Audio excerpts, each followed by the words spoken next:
اب میں اس کے بعد ایک آخری ایک سوال کرنا چاہوں گا اپنے جناب توصیف صاحب سے، جو ابھی ہم بہت عنقریب ایمان کو مکمل کرنے کے ایک لسٹ میں ان کا نام شمار ہو رہا ہے.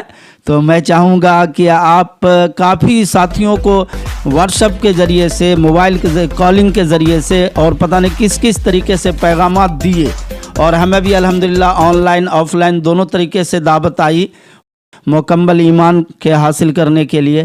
تو کامل ایمان والا ایک کام کرنے جا رہے ہیں اس سلسلے میں.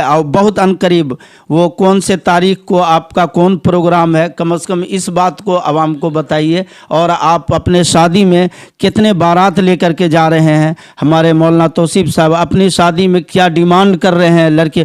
چونکہ میں اس وجہ سے پوچھ رہا ہوں نا، یہ ہمارے جو دوست ہوئے توصیف صاحب، یہ ایک سرکاری ملازم بھی ہیں، ایک ٹیچر بھی ہیں، اور ایک سرکاری ٹیچر، ایک سرکاری ملازم، اس کی کیا سیلری ہوتی ہے، کیا اہمیت اور ویلیو ہوتی ہے. ایسے مقام پہ فائز آدمی یہ اپنی شادی میں کون سی گاڑی لے رہے ہیں، کتنے بارات لے جا رہے ہیں، اور کون کون سے سامان کی فرمائش کر رہے ہیں، میں صاف طور پہ پوچھنا چاہوں گا.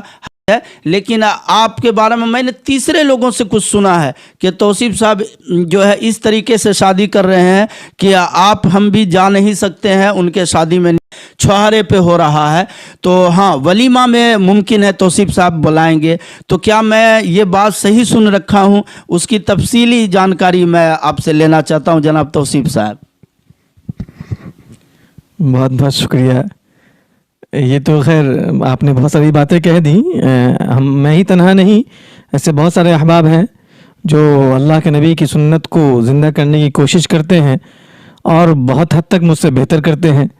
میں نے بھی وہی ایک کوشش کی ہے جو ہمارے اساتذہ نے مجھے سکھایا، جو ہمارے ادارے نے ہمیں دیا، اسی کے ذریعے سے میں نے یہ سیکھا کہ نکاح کو ہمیشہ سادگی سے ادا کرنا چاہیے.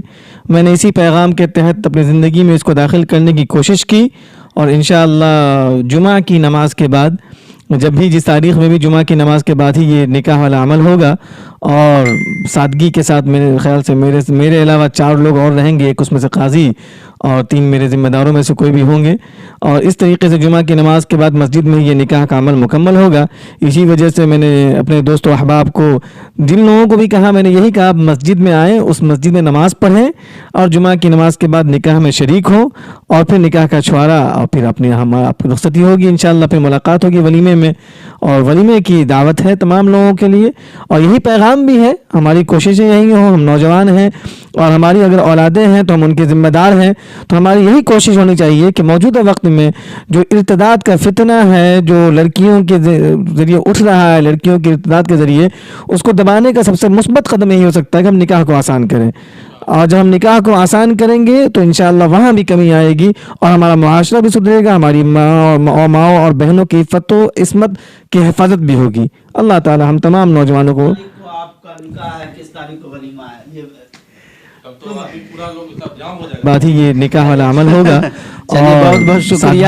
یہ ہمارے اس سے ایک میسج اور پیغام ہمارے توصیف بھائی پوری دنیا کو دینا چاہتے ہیں کہ ایک اتنے مقام پہ فائز آدمی اتنے سادگی سے شادی اور نکاح کر رہے ہیں. اللہ تعالی ہمارے پورے دنیا بھر کے امت مسلمہ کو اس کی توفیق اور ہدایت نصیب فرمائے. نکاح کو آسان کرنے کی ہر طرح سے کوشش کرنے والا ہم سب کو بنائے. آمین ثم آمین. وآخر